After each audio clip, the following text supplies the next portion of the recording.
Hello and welcome to Everquest Fangbreaker Squadron Video 2.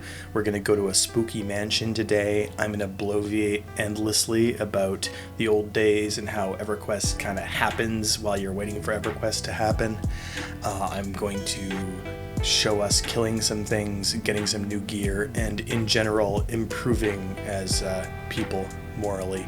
Last time we got together across the world to see each other, day one of a new TLP, and we killed a lot of orcs and Crushbone. If you missed that, you can find the link to that probably in the description of this video. Anyways, we juiced Crushbone pretty good. We're about level 12 now or something. While we're on the way to Unrest, which is a pretty lengthy journey, it'll take us 15 or so minutes, pretty long. I want to talk a bit about how a lot of what makes Everquest special is these kinds of lulls, these slow times, this kind of, labor to get from one place to another or wait for a group, that kind of thing, and how a lot of modern MMOs are worried about having that, but in Everquest a lot of the most interesting things happen in these sorts of times. Let me take you back a bit to the year 2001, Christmas 2001, a simpler time. I had recently started high school. My parents bought me Everquest and a subscription for Christmas, and I followed the manual and made the expected halfling druid character, rendered here lovingly in Project 1999 with the nice old graphics. I didn't really know what I was doing. I never figured out spells properly.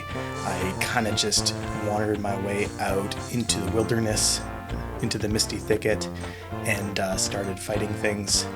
Mostly got killed a lot, actually. But that's okay. It was fun. I thought this was really interesting. It kind of felt cool to slowly be growing, becoming a better character, whatever. Slowly the rats became easier to kill.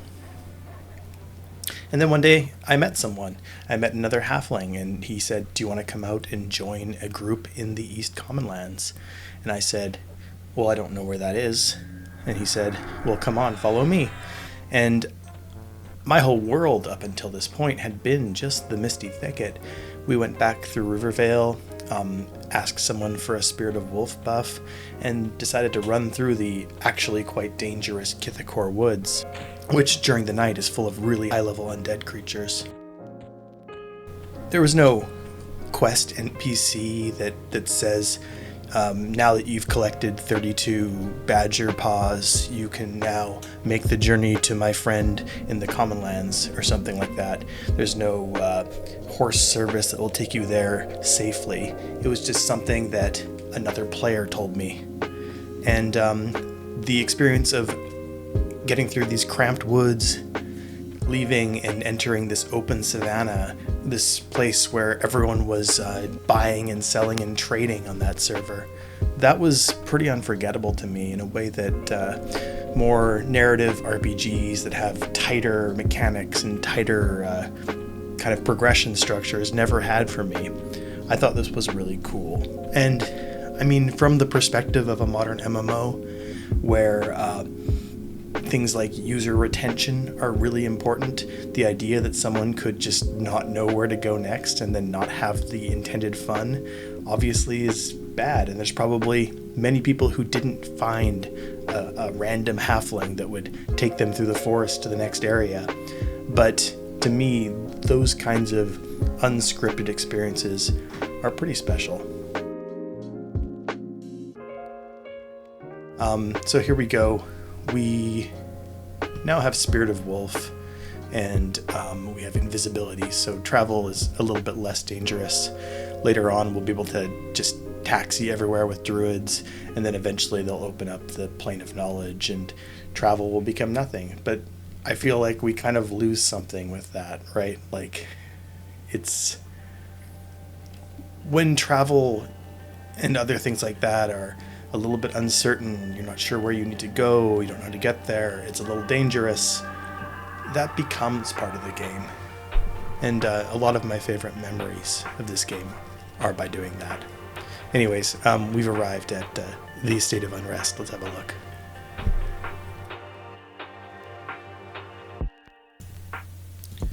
Welcome to the Estate of Unrest. It's a mansion filled with spooky undead.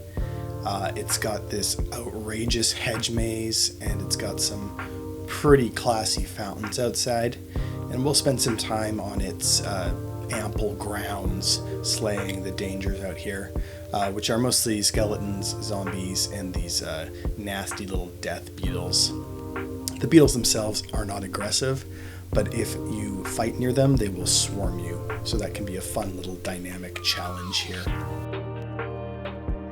We've got a group together here. We have a rogue, which I really like because they do some great consistent damage if you can keep them behind the monster. We've got a mage, and Snake's finally got his charm pet. It's this funky little tormented dead here.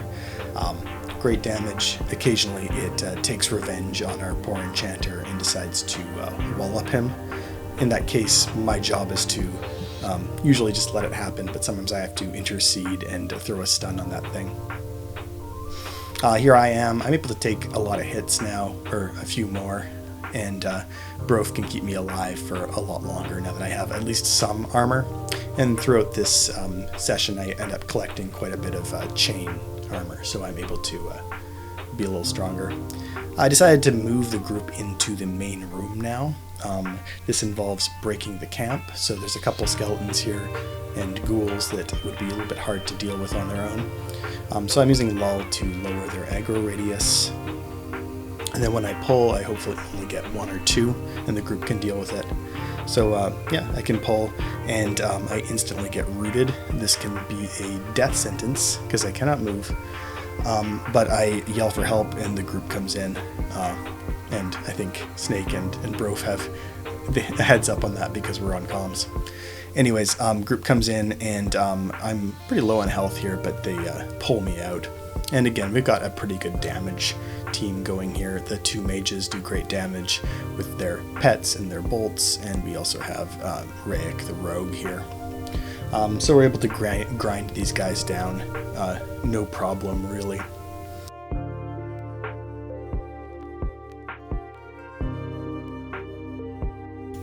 This is a popular camp. On other servers it could be a little bit difficult to find a space here, but since this is a popular new TLP, new instances of the zone, or picks as we call them, open up, and so we're able to swap back and forth till we can find an empty one.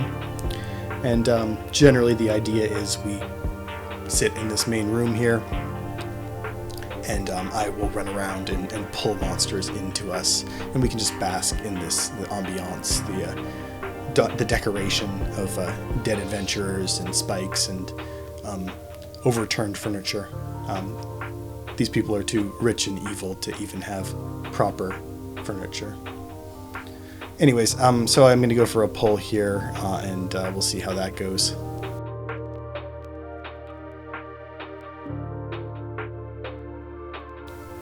Well, that's a lot. So I've got 4 here. I think they're all red to me, so much higher level. So we cross our fingers. I start attacking one. Snake will go from each of the others one by one and cast Mesmerize on them, and then I will grind them down one by one. And this is a pretty good tactic as long as Mesmerize does not get resisted. And as long as the mages don't decide they want to go Nova and throw all their fire bolts too early, get aggro, and then get killed by a skeleton, because I can't prevent them from attacking if they have done that much damage.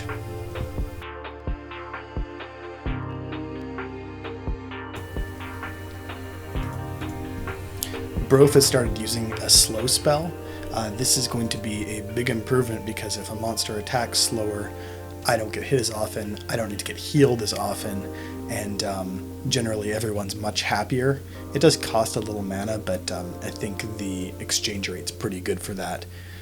It lets us take on harder monsters. These ghouls would probably be a little bit difficult for us without it, so it's quite useful. Definitely the level of monsters inside of the mansion is higher. On this floor, it's around our level, a little higher than upstairs, where we'll go later, even higher than that. And then there's a basement, which can be level mid-30s, I think. Speaking of difficult monsters, Torklar Battlemaster here is a named monster that I have pulled here. I think, hey, I remember killing him before. He can't be that bad, right? Like, look at this guy. Kind of a dork, but turns out he is got like 3 times as much hit points and hits way harder than anything on this floor. So I die. And here I go. I end up back in Kelethin, and I have to run back. And I get back, and the first thing I do is pull Torklar again. I think accidentally this time. And we get killed again. We can take out his minions or whatever, but just he's got way too much oomph to him. So it goes. I do take this opportunity to visit the local bow shop and buy a bow so that I can pull a little bit more conveniently and not spend mana on that.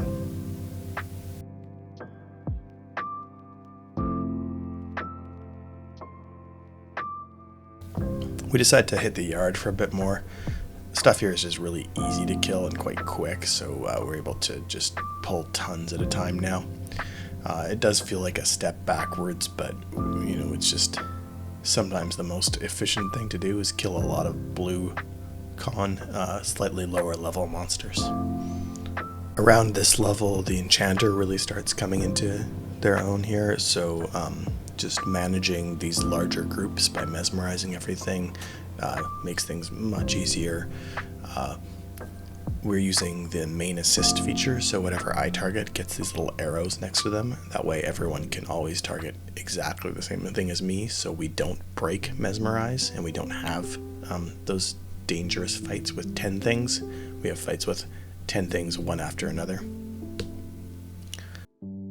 His charm pet is also a major source of damage here. We try to get him these jack-o'-lanterns because we really like the model for them, and they make a pretty funny sound.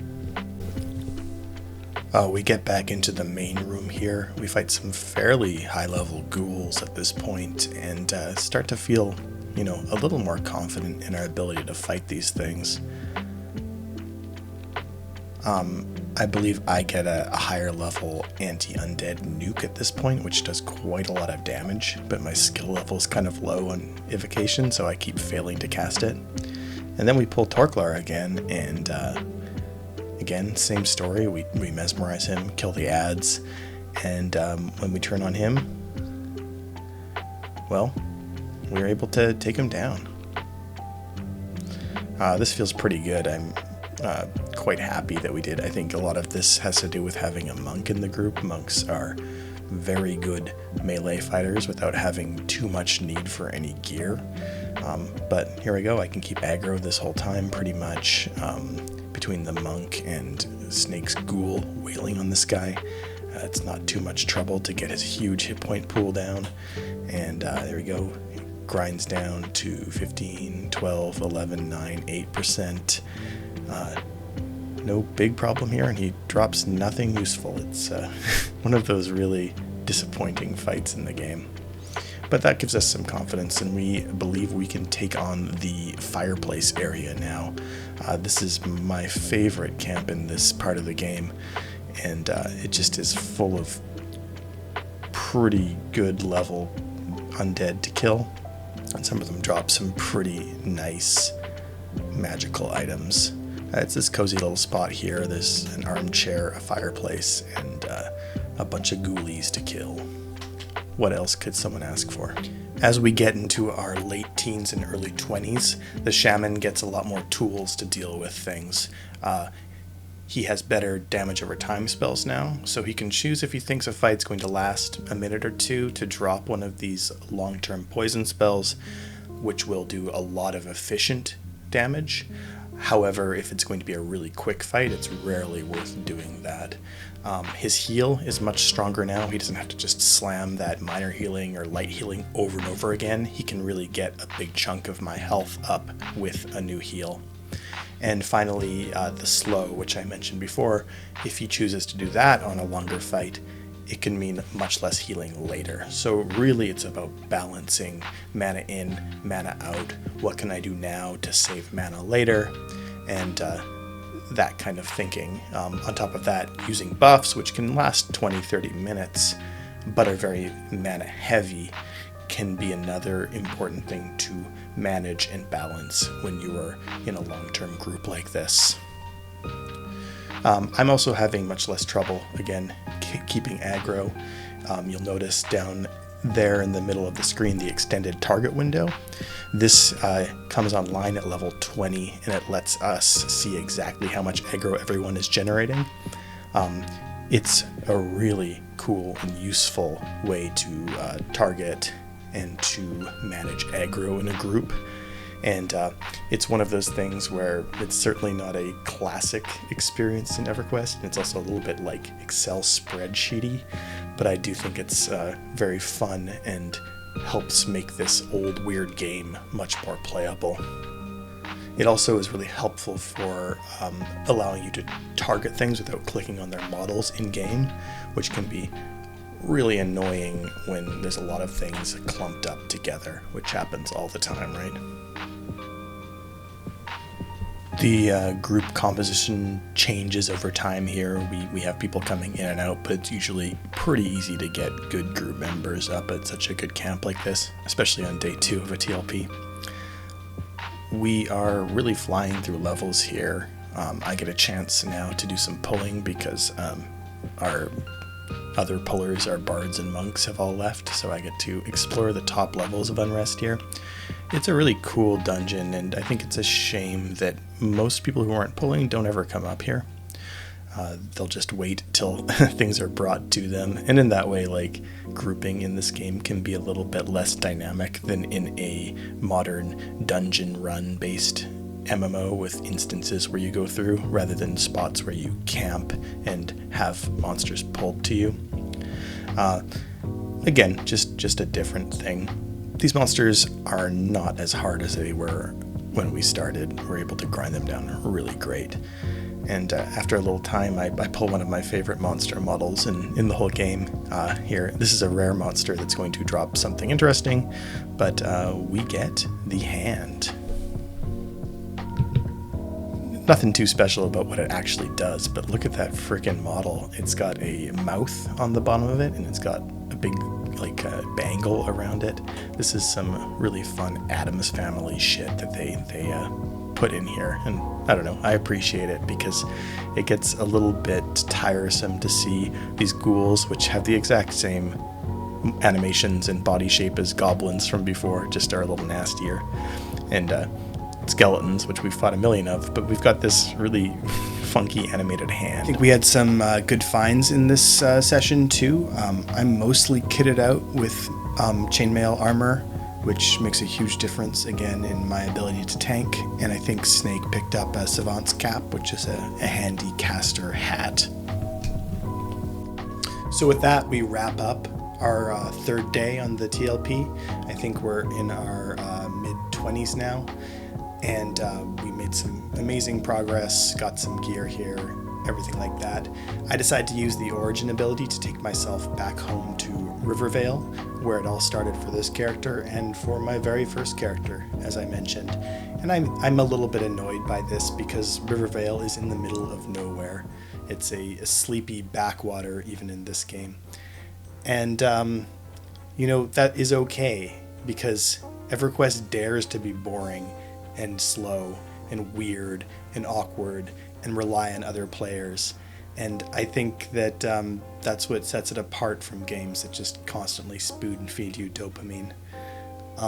So Everquest is boring, and that's cool. I'll see you next time.